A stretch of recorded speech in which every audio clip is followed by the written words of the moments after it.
No dia 4 de abril, eu recebi um comentário que mexeu negativamente comigo, de uma forma que fez com que eu pausasse os vídeos nesse canal. Eu já vinha falando que ia diminuir a frequência de vídeos aqui, que não ia fazer vídeos aleatórios, vídeos para encher linguiça, enfim, eu ia produzir vídeos com mais conteúdo, com mais aprofundamento, e de fato eu já vinha nessa linha de raciocínio. E aí esse comentário, ele mexeu negativamente comigo, me abalou negativamente, assim como tantos outros comentários que eu já recebi, que também me abalavam negativamente, mas eu ignorava e seguia. Nesse comentário, eu tive uma reação desproporcional, mas eu fui refletir, eu fui investigar o porquê disso, por que eu me sinto assim. E num momento de desespero, eu escrevi no meu diário: Deus, me ajuda a organizar os meus pensamentos, me ajuda a organizar as minhas ações, as minhas palavras, me ajuda a organizar, porque eu tenho coisas para oferecer para o mundo. Todo mundo que está aqui tem alguma coisa para oferecer, mas às vezes a gente está desorganizado. Essa é a palavra. Você não age com coerência, você não age com organização, faz as coisas de forma aleatória. Porque inclusive já entra um outro ensinamento aqui de um livro, O Poder do Agora, sobre a perpetuação do sofrimento. Essa perpetuação do sofrimento vem dos nossos ancestrais, Nós somos uma continuação. E aquilo que a pessoa... olha para a sua vida, aquilo que você olha e fala assim: isso está errado. Você tem o hábito de se autocriticar, se auto-julgar: eu sempre faço tudo errado, eu sou uma desastrada, ou então você consegue observar isso nas pessoas, você consegue julgar de uma forma muito fácil: isso que a fulana está fazendo está errado. Por exemplo, você está vendo esse vídeo aqui, você está julgando a minha forma de falar, isso não vem ao caso, mas tipo assim, ela tá falou alguma palavra errada, o certo é isso, não aquilo. Inclusive nesse vídeo eu também recebi esse outro comentário aqui, que a pessoa me corrigindo. Então esses comentários, eles me mexeram negativamente comigo, mas eu, ao invés de reagir, não vou fazer mais vídeo não, como eu já pensei muitas vezes, vou procurar fazer outra coisa da minha vida. Eu parei para refletir e falei assim comigo: eu preciso descobrir o que é que acontece, porque eu tenho conhecimento, eu tenho muito conhecimento, eu já li muitos livros, já fiz muito curso, e uma coisa não bate com a outra, a conta não fecha, Por que tem pessoas aí, eu pensava assim, por que tem pessoas menos qualificadas que se dão bem, que estão com um canal bombando, ou que tem um sucesso profissional, que tem prosperidade? Por que pessoas menos qualificadas têm sucesso, têm prosperidade, têm um canal bombando, tem as pessoas interessadas ali, fazendo perguntas nos comentários ou interessadas no trabalho dela? E eu, com todo esse conhecimento, não tenho. O que tem é sempre alguém me criticando, sempre tem alguém colocando algum defeito nos meus vídeos, no meu trabalho, na forma como eu falo, na forma como eu ajo. Eu comecei a questionar, e aí eu escrevi isso no meu diário: Deus, me ajuda a me organizar, me ajuda a organizar meus pensamentos, me ajuda a organizar a minha fala, as minhas palavras, as minhas ações, porque eu tô cansada. O cansaço está ao seu favor. Se você chegou no cansaço, o cansaço está ao seu favor. E aí eu tenho o hábito de escrever já há 2 anos, de ter um diário onde eu coloco o que eu estou sentindo, angústia, sentimentos. Às vezes está tudo meio desorganizado mesmo, eu vou colocando as palavras de forma aleatória ali, o que eu estou sentindo. Eu estou sentindo uma euforia agora, tá misturado com medo, mas eu estou sentindo um sentimento de culpa. Eu vou colocando, depois eu vou organizando. Isso é muito bom. Inclusive eu recomendo que você tenha um diário, porque muitas vezes você quer desabafar com alguém, você desabafa, aquela pessoa vai e espalha o que você falou, ou você não se sente seguro o suficiente para se abrir com uma pessoa. Então o diário, Ele serve muito para isso. Mesmo que seja um bloco de notas no celular, tenha o hábito de colocar os seus sentimentos ali para você poder organizar. No dia 4 eu recebi esse comentário. 2 dias depois eu escrevi sobre isso. Deus, me ajuda a me organizar. E aí no dia 11, 5 dias depois, lendo um livro de finanças, um livro de educação financeira, eu nunca imaginei que eu fosse retirar um ensinamento tão profundo desse livro. No último capítulo, eu li uma frase que acendeu um clique assim. Eu anotei, inclusive, ela, aqui a data 11/4, e a frase é a seguinte: assim como o nosso corpo precisa de desafios, estresse e adversidades para se manter forte, o espírito humano também. E o nosso espírito vive em nossos corações. Quando eu li essa frase, parece que acendeu uma luz na minha cabeça. Corações. E aí veio automaticamente o primeiro órgão humano a se formar é o coração. Então o coração ele tem memória. O coração tem memória. É da onde, inclusive tem na Bíblia, né? Guarda o teu coração, porque dele procede a... Eu não vou saber falar direito, mas procede a fonte da vida, algo assim. Coração, intuição. O coração vem primeiro do que o cérebro. Que se forma primeiro o nosso coração. E se você vem de um contexto, de uma família, isso é ancestral, gente. É ancestral.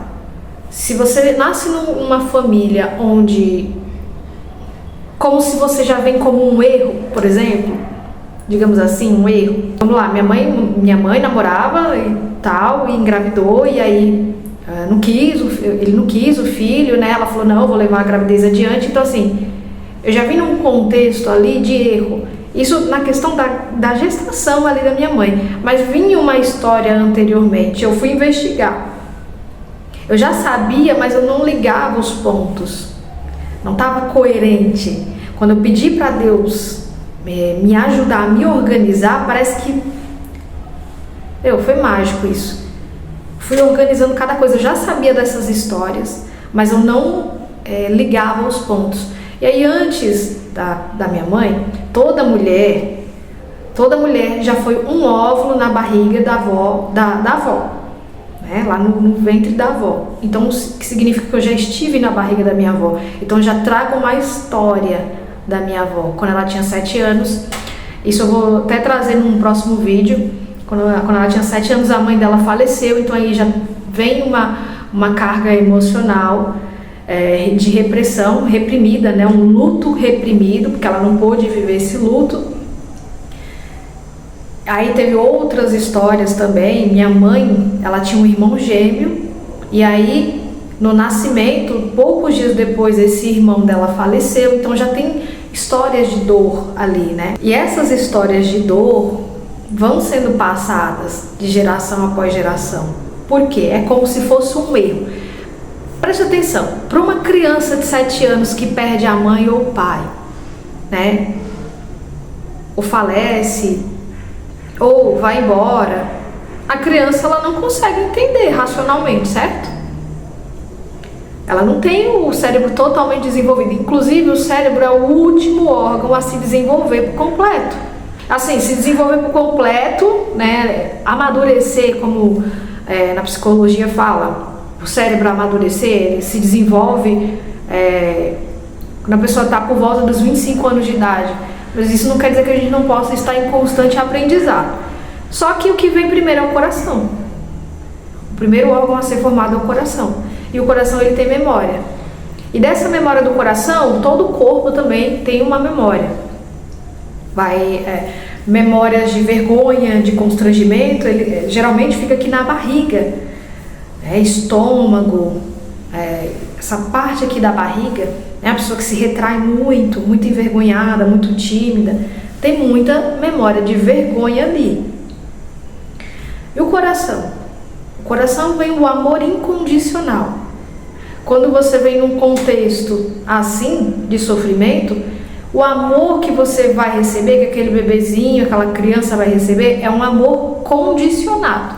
Não é um amor incondicional, porque no amor incondicional você deixa a pessoa ser, apenas ser.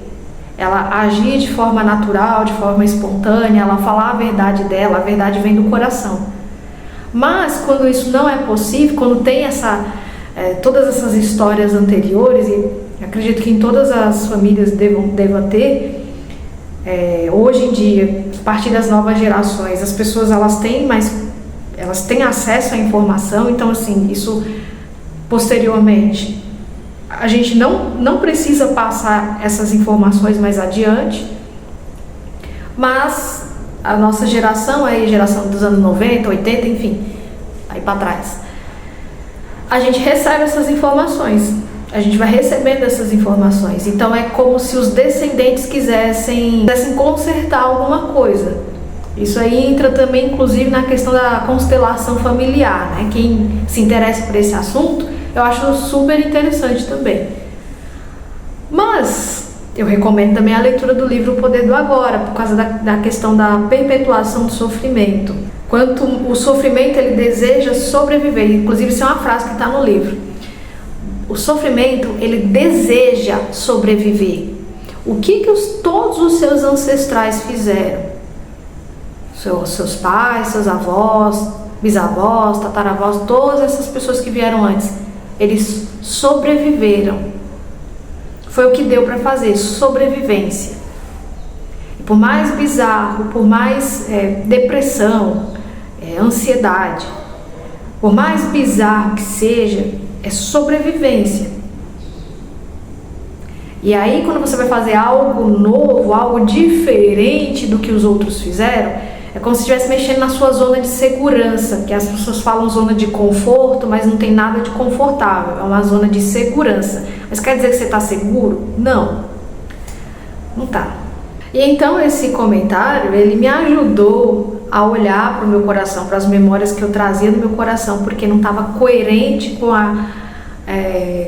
a verdade que eu queria passar, com a mensagem que eu queria passar, com o que de bom eu gostaria de passar para as pessoas. Se você é uma pessoa que tem depressão e ansiedade ao mesmo tempo, como era o meu caso, você sempre está ou no futuro, né, antecipando e sempre pensando o pior, ou está preso ao passado, fugindo desse passado, né, não querendo olhar para o passado. E quando eu fui olhar para essas memórias do coração, tinha muita tristeza. Só que essa tristeza, ela era encoberta pela raiva, pela reatividade. Eu já cheguei a discutir nos comentários com pessoas, já fiz vídeo, tipo assim, sabe, retrucando a pessoa, sendo reativa com a pessoa. E aí no meu coração, nessa memória do coração, tinha muita tristeza guardada, muita tristeza que eu evitava olhar, que eu evitei olhar a vida toda. E que era, às vezes, né, além da minha própria experiência de vida, memórias dos meus ancestrais, memória da minha mãe, memória da minha avó, memórias tristes, né, que não foi olhado, que foi congelado, né, essas memórias no corpo, elas ficam congeladas no nosso corpo e a gente vive nesse modo sobrevivência. Dentro do modo sobrevivência tem o luta ou fuga, né? A pessoa bem reativa, pessoa raivosa, aquela pessoa que fica se esquivando, que fica se defendendo muito, né, na defensiva. Tem o modo congelamento, que é uma pessoa que congela, que procrastina, que não faz aquilo que precisa ser feito, que ela sabe que vai levar ela para um novo nível, né? Porque todos os outros fizeram o quê? Sobreviveram. E aí se você for fazer uma coisa diferente, uma coisa que vai trazer paz, que vai trazer uma certa segurança, né? Que a segurança ela é ilusória, mas um conforto, mais tempo de qualidade. Você for fazer isso, você está saindo dessas zonas de segurança, você está fazendo algo novo. E toda vez que algum desses ancestrais foram fazer algo novo, às vezes, né? Não que tenham feito, mas o medo de fazer algo novo e ser desleal ao sistema familiar, né? Ao que já funcionou, digamos assim. Então a pessoa acaba se mantendo naquela zona de conforto, né? A zona de segurança.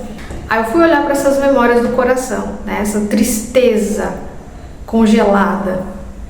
Só de você pegar a sua mãozinha e colocar aqui no peito, conversar com o seu corpo tem inteligência, o seu corpo tem memória. Só de você botar a sua mão no peito e fazer isso, pode ser que venha um choro. Você nem entenda de onde que vem. A tristeza, ela nos obriga a parar, a fazer as coisas com mais calma, a refletir. Então assim, eu tinha depressão e ansiedade ao mesmo tempo. Então assim, era aquela mulher que não para, sabe? Tem que estar fazendo alguma coisa o tempo inteiro, não descansa. Aquelas TPMs terríveis, cólica terrível. Era desse jeito. Eu comecei a conversar com essas memórias, só que antes de começar a conversar com o meu corpo, propriamente dito, porque parece uma coisa, como eu estava com depressão e ansiedade ao mesmo tempo, era 8 ou 80. As coisas pra mim eram 8 ou 80. Então eu fazia as coisas desesperadamente, e aí chegava num desgaste muito grande, era obrigada a parar. E aí quando parava, eu parava de vez. Então pra mim as coisas funcionavam no 8 ou 80. E eu achava que se eu fosse sentir a tristeza, né, se eu fosse entrar em contato, não racionalmente, mas alguma coisa em mim, né, as memórias corporais, se eu for parar para refletir sobre isso, para analisar, para entender o que aconteceu, eu vou me perder nessa emoção, porque para mim tudo é 8 ou 80. Quando eu sinto, você fala assim, eu sou intensa, né? Uma mulher intensa. Na verdade, você está buscando profundidade, porque a intensidade, ela é aquela coisa assim, né? Um foguete. E aí gera um desgaste muito grande, uma sobrecarga. Então eu achava que se eu fosse sentir a tristeza, eu ia me perder, como muitas vezes eu tive momentos assim de tristeza, e aí eu chorava, e sabe? Mergulhava naquela emoção. Então assim, aí o meu coração começava a disparar e automaticamente vinha um pensamento, eu vou morrer, né? Eu estou morrendo. Então eu evitava olhar para a tristeza, eu evitava sentir a tristeza, mas a tristeza é a sua amiga. Ela pode ser sua amiga. A depressão, ela pode ser um grande impulso para você aprender muitas coisas. Eu aprendi com a tristeza, eu fui sentir a tristeza, né? Eu fiz um exercício durante 3 dias de sentir. Eu apenas coloquei uma música suave, eu coloquei a Ave Maria, né, de fundo, e coloquei a mão no peito. Coloquei a mão no peito e comecei a balançar. Como se eu estivesse ninando uma criança mesmo. E aí começou a vir memórias, começou a vir um sentimento assim de tristeza muito forte. Eu comecei a chorar. No primeiro dia que eu fiz, eu achei que eu ia me perder mesmo na emoção. Eu chorei demais. E aí automaticamente veio o medo, né? O medo, você vai morrer. Então é mais seguro você não sentir essa emoção. Só que aí eu levei adiante. Eu falei, não, calma, tô aqui comigo. Bora, vamos continuar. Tudo bem, tristeza, você pode vir, mas tem um momento de você ficar aqui depois, né? Que você tem para trazer aqui para me ensinar. E aí eu ia sentindo, deixava a lágrima descer, né? Deixava a emoção vir, mas sem mergulhar profundamente nela, sem me perder nela, me guiando como uma mãe amorosa guia um filho. Fui fazendo, né, até que cheguei a esse entendimento de que essas memórias estavam no meu corpo e de que eu estava tentando resolver essa questão, estava tentando consertar algo, como se o que aconteceu foi algo errado, né? A criança lá, 7 anos, perdeu a mãe. Para ela, racionalmente, ela não entende, então ela vai entender aquilo como errado. Tá errado, a minha mãe está me abandonando, a minha mãe está me deixando. E isso ficou como uma memória no meu corpo. Então, eu tentava corrigir as pessoas. Eu abri um vídeo, eu ia falar alguma coisa, ensinar alguma coisa, eu já ia com um sentimento, com uma energia de... como é que eu posso dizer? Eu ia com uma energia de... quem for ver esse vídeo vai vir criticar alguma coisa. Quem for ver esse vídeo, eu preciso convencer a pessoa de alguma coisa. Então, por muitas vezes, eu repetia a mesma coisa no vídeo, várias e várias vezes, como se eu estivesse tentando consertar alguma coisa. E aí, inclusive, não só nos vídeos, mas pessoalmente com as pessoas, com o meu marido, de ficar corrigindo a pessoa o tempo inteiro.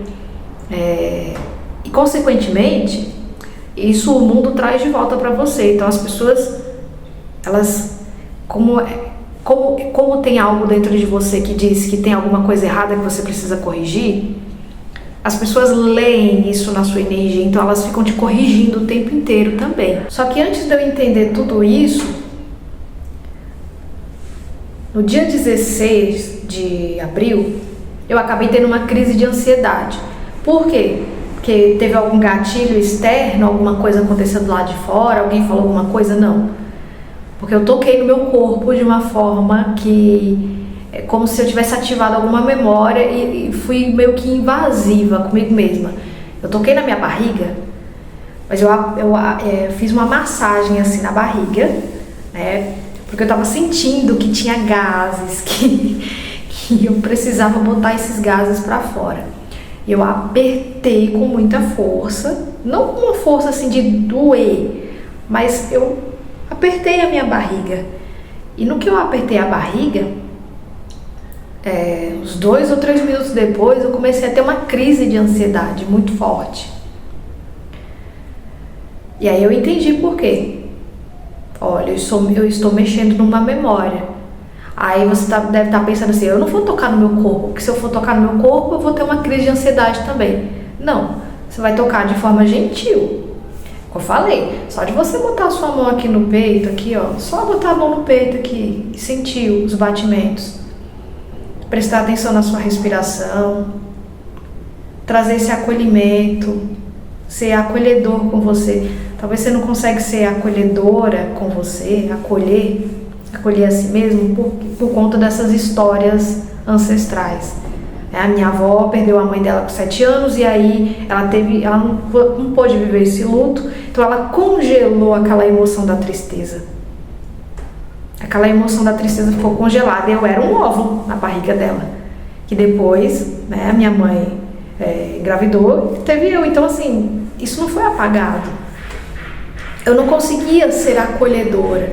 E eu pensava assim, caramba, mas eu trabalho com isso, eu tenho conhecimento.